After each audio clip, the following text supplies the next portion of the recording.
Welcome to the Sir Harold Hillier Gardens. Today we're going to be looking at the small garden, or gardens where there's limited space, or if you've only got a small patio or something like that, and the plants that you can use to make it look alive and vibrant at any time of the year.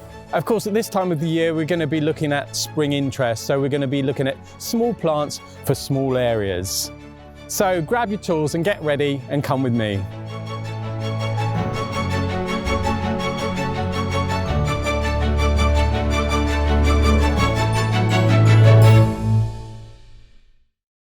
So what are the top tips for gardening in a small area, a small garden, or where space is limited? Well, today we're going to look at some of the best plants for those positions. And today we'll start with dwarf conifers. Trees is not something you'd typically think of for a small garden, and maybe particularly conifers. Conifers can be huge trees, and I know a lot of people have problems with them in gardens. However, you can get some conifers that are so small, so compact, they grow very, very slowly. They are just perfect plants for a small area. These are just a few examples of some of the many dwarf conifers that you can get for small gardens. So this is a dwarf fir. It's called silver pearl, and it's a really beautiful plant. And this here, as you can see, only really comes up to not even to my waist height. And this is some 30 years old. So it's not grown hardly at all in its life. So perfect for a small area. Well, here we are on Magnolia Avenue next to German's house. This is on the far side of the gardens. And we have great examples of dwarf plants and compact plants on the avenue here. These were once alpine beds, and they now serve as the beds for the magnolias and are planted with things that are slightly smaller in size and more manageable for the smaller garden. For example, we have maples here. So maple, traditionally seen as quite a large tree. Now this is a variety that actually is quite compact, but it's not dwarf. And let's distinguish between those two things. Compact things aren't necessarily dwarf, they're just smaller in size. However, you can make this plant dwarf by selective pruning. And people are a bit wary of pruning trees and large shrubs sometimes, but with the right pruning techniques, you can keep them nice and small for a small area.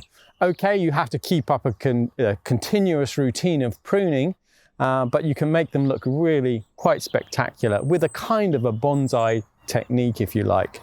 With the maple here, and this is just Acer palmatum, Japanese maple, you can actually bring them in. The best pruning time of year for these is in the summertime. So when they're in full leaf and growing at their best, that's when you can prune them in. Take in all the long growths, keep on clipping them back to get them into a nice shape.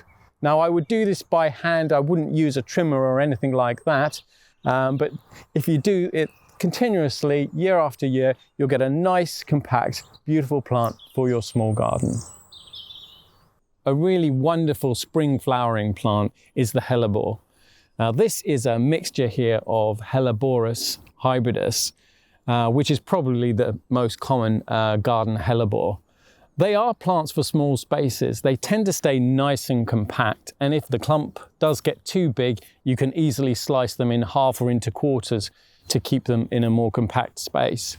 You do get different heights, so there are taller ones and shorter ones, and they come in a range of wonderful colours and also patterns on the interiors. They are very easy to look after, and once the flowers have faded, all you have to do is tie up the leaves to keep them out of the way of other plants that are growing around.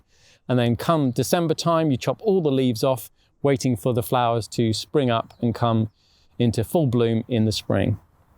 So here is one of my favourite dwarf bulbs for this time of year. This is the Reticulated Iris. It's one of the first flowering bulbs of spring. And as you can see here, it comes in a multitude of shades of purple and blue. It's a really easy plant to grow that can be planted in October, November time traditionally, although in the garden centres and nurseries, they will be selling them in the green or in flower. And you can also plant them at this time of year, so you'll know exactly what they look like in the spot where you want to plant them. And unlike a lot of bulbs, it won't bulk up very quickly. It's quite a slow bulker, so it's perfect for a small garden. They're hardy, really tough plants. They'll take almost anything. You can grow them in most soil conditions, or they'd prefer it if it's not too wet in the winter. But as you can see here, they give an amazing display of colour early in the year. So in the small garden, people are often worried about daffodils being too overwhelming because they're quite big bulbous plants. However, there are some really lovely dwarf varieties around, and this is actually a species native to Spain and Portugal. This is Cyclaminius. It's Narcissus cyclaminius, the dwarf daffodil, and you can see how it differs quite a lot from the large ones, not only in its height, but these incredible reflexed petals, as you can see here. It doesn't spread too much. It's a very small plant for a small area, so just perfect and delightful in the late winter and early spring. And for this, you would plant these bulbs as well around October, November time. One of the most iconic flowers of early spring is the snowdrop. Look what we've got here. The snowdrop, or galanthus as it's known in Latin, is a very small bulb. Traditionally, it was said that you should plant them in the green, and that means when they're in leaf and just coming into flower. But actually, modern train of thought is that you should really plant them before they come into flower, so the roots can establish better. So I would be planting my snowdrops around October, November time. It's a really good bulb for a small garden. You get them in all sizes too. There are very small galanthus and there are very tall galanthus. The range is quite vast, but they are a nice compact bulb that dies down to nothing after the spring is over. Gives you plenty of space to plant other things around them and get the most out of your small garden. So thank you for watching, and I hope this has inspired you to get out into the garden and start planting. There are lots of plants out there made specifically for smaller gardens. And even with pruning techniques, as you can see, you can make things just fit the right spot.